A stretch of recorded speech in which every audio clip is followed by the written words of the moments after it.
Get this, adults with financial literacy skills have 82% more wealth than those who don't. From swimming lessons to piano classes, us parents invest in so many things to enrich our kids' lives. But are we investing in their future financial success? With Greenlight, you can teach your kids financial literacy skills like earning, saving, and investing. And this investment costs less than that after-school treat. Start prioritizing their financial education and future today with a risk-free trial at greenlight.com/Wondery. Greenlight.com/Wondery. Looking for your best sleep ever? Sleep Number smart beds are literally made for you. They adapt to your changing needs. So whether you're dealing with sore muscles or running hot at night, your bed automatically adjusts for optimal comfort. Want softer, firmer, cooler, warmer? With personalized firmness settings and temperature control that cools up to 20 times faster than leading competitors, you'll get the perfect sleep environment every night. Why choose a Sleep Number smart bed? So you can choose your ideal comfort on either side. And now it's the Sleep Number Everything Smart Bed sale. Every smart bed and base are on sale during our Memorial Day event, up to 50% off, limited time, exclusively at a Sleep Number store near you. See store or sleepnumber.com for details. Bombas makes the most comfortable socks, underwear, and T-shirts. Warning, Bombas are so absurdly comfortable you may throw out all your other clothes. Sorry, do we legally have to say that? No, this is just how I talk, and I really love my Bombas. They do feel that good. And they do good, too. One item purchased equals one item donated. To feel good and do good, go to bombas.com/Wondery and use code WONDERY for 20% off your first purchase. That's BOMBAS.com/Wondery and use code WONDERY at checkout. Episode 10 of The Messenger, the Rachel Cancer Scam.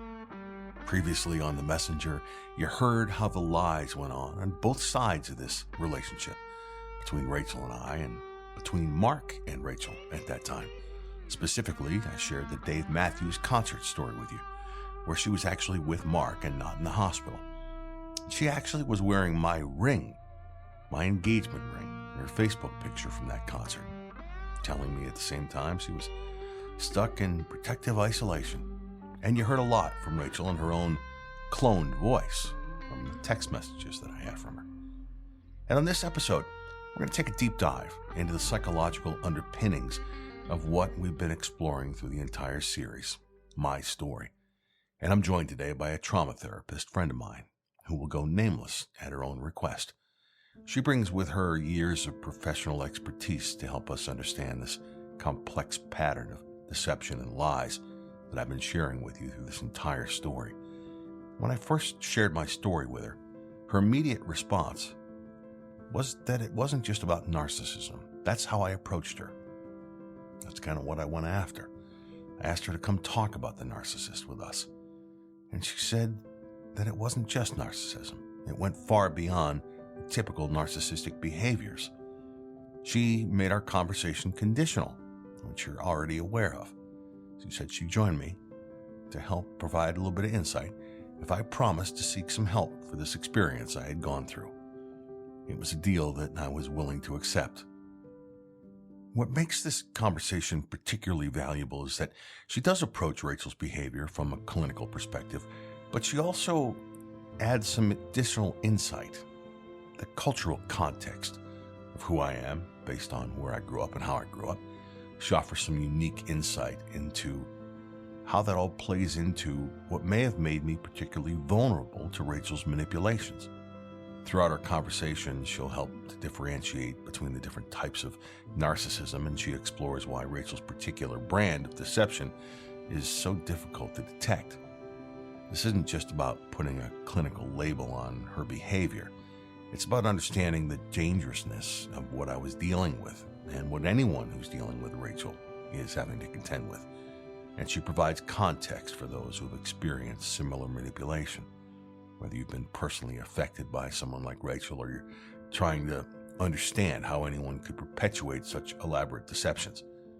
I found her insight to be extremely valuable. It's a roadmap through this psychological wilderness, for lack of a better way to put it, as we explore these different topics and difficult topics. Because of its length and the level of detail in this interview, I've broken it up into 2 parts for you. So let's start with part 1. Thank you for being part of this podcast. I appreciate you being here. I have a disclaimer. I can't talk about this woman as an individual because I've never seen her and I've never treated her. I'm only talking about the behaviors and the information that you're asking me about and addressing those only in possible psychological terms and not making any specific inference regarding the particular woman involved.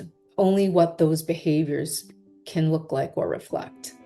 It's a fine line because as you're here, you never really were my therapist. So you're here Right. in a sense as a friend, although you've provided me with very valuable counsel.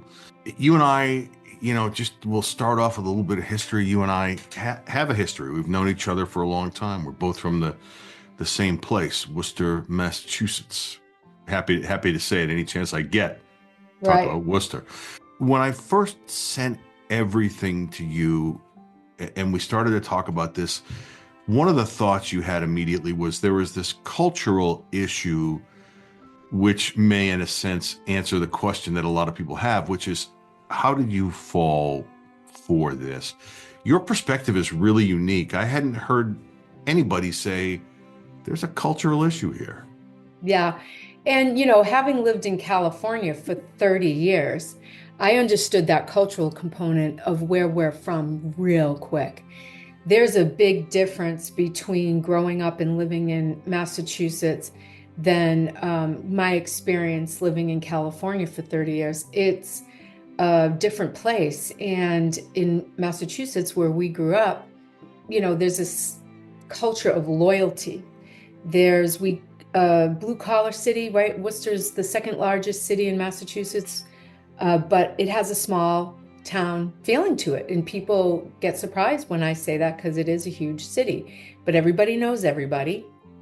And you grow up in the same neighborhoods with the same kids. Your families know each other. You have relatives around the corner and people don't leave. So that adds to just really this big culture of loyalty to our friends.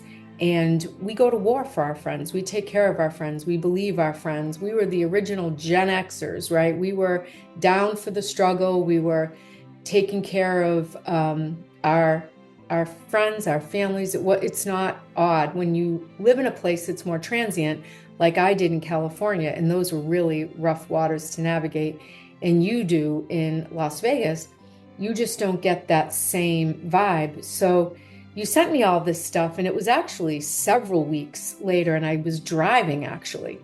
And I thought, geez, the whole how do you fall for it component, because I had a lot of time to think about this. I'm like, I get it. I understand, because she was in the fold, right? So you believe your friends, you take care of your friends, and especially somebody you're in love with, you're not going to not believe the person who you love. And that's who we are. It's a cultural blind spot for us. It's a good thing because we have grit. That's who we are. We're good friends. When you meet one of us from the Northeast, you will find, one of the best friends you'd ever have. But I just thought about that for a long time, and I thought that could really have been it. That could have been the blind spot. That and the long distance relationship that you had with her. I think that if you had been closer to the situation, you may have noticed some behaviors a little sooner than you did. And the reason is because there was the gift of distance between the two of you. For her, the gift of distance. And there's something from a cultural perspective for those that don't get that mentality. It's probably best described if folks that are listening, The Town, one of our favorite movies, but that scene when Ben Affleck shows up at Jeremy Renner's place and says, I need your help. We're going to go out and do something. We're going to hurt some people, and we can never talk about this again. And Renner says, whose car are we taking? Who's driving? Right. And that's how it is. That's how we are. I have a friend who I was sitting with when a lot of this stuff was going on, a mutual friend of ours, a guy named Charlie Gallagher. I was sitting in Worcester when all the sexual assault stuff exploded with Rachel. I was sitting on Shrewsbury Street in what was the former Leo's restaurant, having a cigar at the cigar shop that sits there now. And he said to me, do we need to go to California and deal with a doctor? Like it was that. It literally was right out of that movie. But falling for this, the proximity thing that you just talked about, I want to jump back there for a minute because if I had been there, if Rachel was here or I was in Atascadero, California, I would have been at her house the minute I heard that Mark was going to the house to sit with the girls.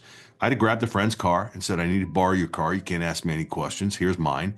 And I'll be back tomorrow morning with it. And I would have sat outside the house and I would have caught Rachel, right? Right. And I didn't have the ability to do that. I could have done it. I could have gotten on a plane and spent a couple days. And I just never got to the point where I was suspicious enough to think she's screwing with me. Right. You have a line, which I just love your perspective on it. And that is, I had all these little tiny red flags, but you didn't know anything until you knew everything. It's the most unbelievable thing because I think I'm a man of reasonable intellect, but I fell for it hook, line, and sinker. Well, that's part of, what we can learn and what your listeners who can learn being in a relationship with someone like this is to look for those outliers, those tells, if you can. But like you said, your listeners are hearing this too. And I wanted to say this. As the story, you've given them the nuts and bolts of it. This didn't unfold for you until everything blew up all at once. So your listeners are getting it and they're going, well, how didn't you see it? Well, you didn't know that piece of it that I'm telling you right now. Or you didn't know this piece of it that I'm telling you right now. You know now, so you're telling everybody, but you didn't know until you knew. So you didn't know anything until you knew everything. Yeah. So I had this horrible anxiety episode the night before the podcast released. And I'm never a guy that has anxiety.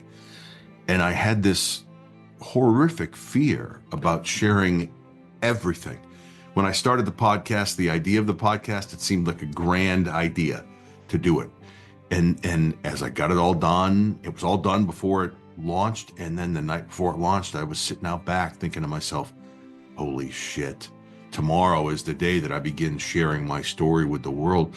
And like you said, it's for men in particular to share.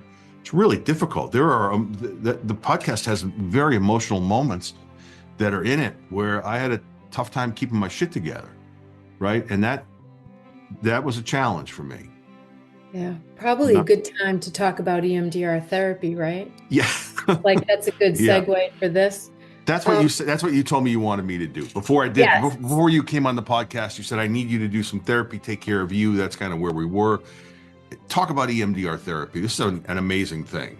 Yes, EMDR therapy is an evidence-based therapy to deal with trauma and other things. It's the fastest effective treatment of choice for PTSD and other things. So I wanted you to do that because I do it and it works and I've been doing it for years and it's great. But when you went to therapy, you got what you needed out of it for the time being. And we talked about not continuing EMDR therapy. And I cautioned that sometimes when people that are going through things, for instance, if you have been a victim of an assault, for instance, and you are going to go to trial and you have to make an impact on a jury, EMDR therapy is a healing therapy. Your brain heals the trauma. And if you have to report your story to a jury, it's going to sound like, can you see your assailant? Yes, they're right there. Can you tell us what happened? Well, A, B, C, D, and E, and you're not going to look very impacted or believable to a jury. So in these cases, we caution our clients who have been victims that, mental health over anything really, especially depending on where people are with their traumas. But if you go in front of a jury, you may not look very traumatized. You may, because you will then be healed. So same thing with this podcast, is that you really wanted to be authentic in telling your story. And that takes extreme courage and vulnerability on your part to be able to show all your cards and your emotions like that. But you didn't want that to be taken away from your story. And I cautioned you that if you did have EMDR prior to recording your podcast, that could happen, because EMDR therapy heals your trauma. So you're not going to talk about it and think about it with that gut punch reaction you have to it. And you thought that would take away from being your authentic self and being in your feelings of what happened, how it happened, and telling your story. So we decided to table that until you were done with your podcast, and then we'll be doing that later, right? Yeah, we will. You're absolutely right. But you always pushing the therapy. I get it. So when I did ask you to do this and we had that conversation, I went at this thinking she's a narcissist. I didn't know, from my perspective, I don't have any bad, I graduated Doherty High School on a plea deal with Joe Early, the district attorney. Yes. I got the hell out of that place. So, right.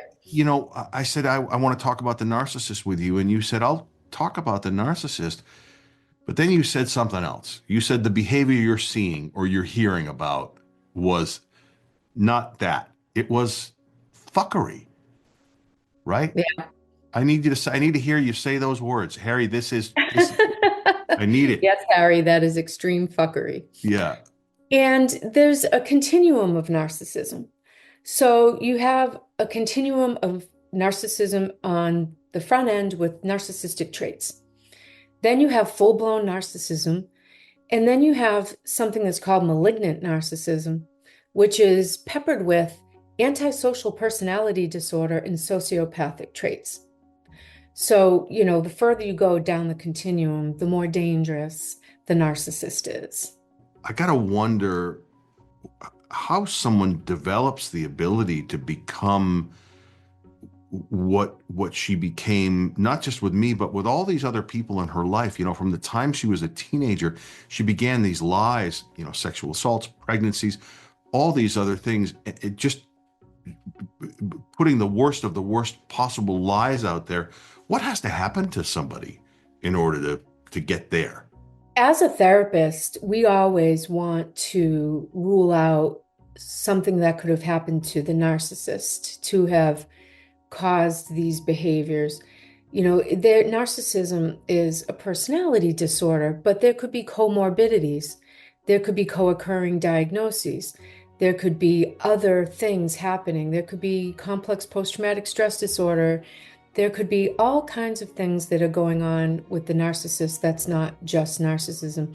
But there are studies that show heredity factors in narcissism, that they're hardwired for this. So when you talk about someone whose behaviors have been present from teenage to through adulthood, you're talking about somebody who's, potentially, based on studies, based on behaviors, based on a cluster of symptoms, has this hardwired into their system. And we're seeing that more and more in studies, that there's a hereditability factor here. Yeah. When people have breaks mental health wise, those kind of things tend to happen when they're 18, 19, 20 years old. They're not necessarily things that are happening when they're younger. Am I correct in that? True. A psychotic break or some significant psychiatric diagnosis tends to pop up, before 26 years old. And, there's a rule of thumb that if you've made it past 26 years old and without any mental health diagnoses, that probably you might be in the clear. If you're talking about something was present as teenager time, then we can kind of say that might be something that's hardwired. And do mental health diagnoses pop up in childhood? Yes, they do, all the time. But like that psychological break piece, we usually see that in the early 20s, Gotcha. where there's significant depression, significant psychosis, things of that nature.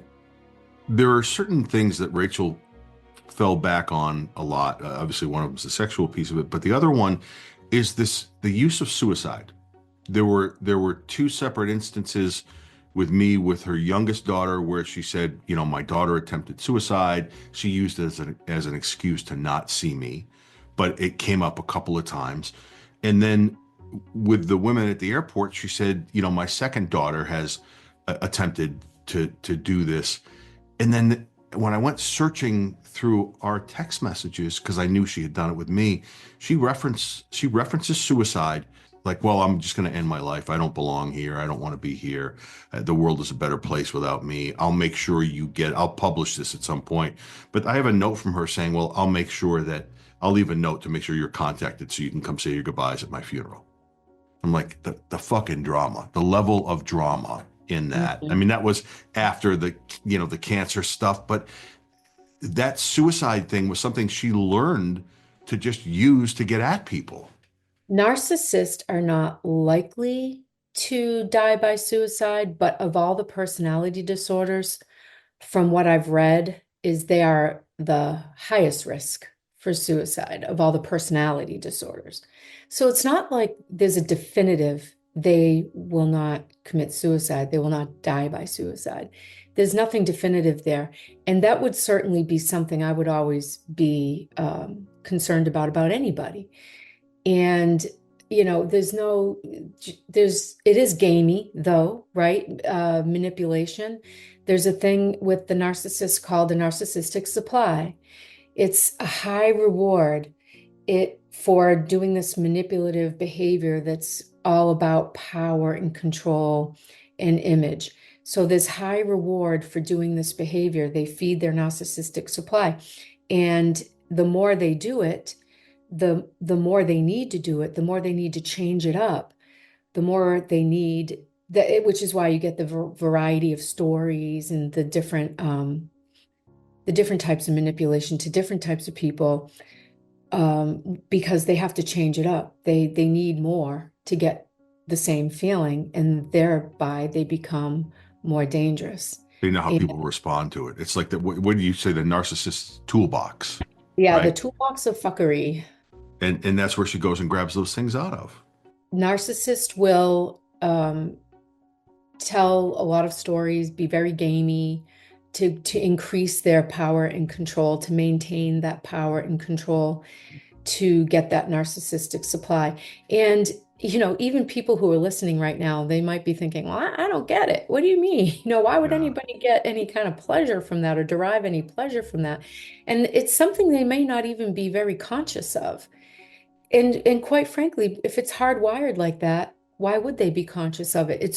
It's just their way. They're hardwired for manipulation. That's a hard thing to understand because most people are not.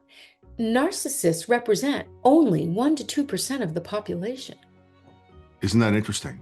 Very small number, but the destruction in their path, legendary. You would think for 1% or 2% of the population, maybe it wouldn't be something that was so common. But you've sent me a ton of resources. I get a ton of mail from people, emails and messages about the narcissist, identifying the narcissist, and trying to keep track of the narcissist and their different traits and behaviors. It's crazy. You have a friend who you can talk about trying to keep track of everything they're able to do to pull out of their toolbox of fuckery. Yes. Well, my friend who you're referring to, I am not by any means an expert in the narcissist. I can identify traits and personality disorders. That's my job. But I don't treat a lot of narcissists. They don't tend to come in for treatment. But I rely on, and all of us therapists, we treat what walks through our door. And what we're not that versed in, we will do our research, we will talk to our colleagues and get versed in it. That's what we do. And my good friend and colleague, Candace Leninger, wrote a book, Butterfly Killer. And she's working on her third book that has to do with this. She has a workbook and a book, and it's very helpful for people who are involved with somebody with who's involved with a narcissist. But she's given me a lot of very helpful information, and she is an expert in this, whereas I get a lot of my information from for this. You heard the interview that I did with Madison. I think you heard the one that I did with Mark. But, there are young girls involved in this. What's the impact like? How do those girls get help? I mean, obviously, over time, they will see the light, I suspect. But again, not diagnosing her because you don't know her. But let's talk about the impact of someone like this on young kids. This was a powerful and eye-opening conversation for me to have, especially with you hearing more about my own healing journey and my experiences as well. In part 2, we're going to hear her response to the potential impact on Rachel's daughters and a lot more. I hope you'll join us for part 2 of our conversation. Next time on The Messenger, the Rachel Cancer Scam.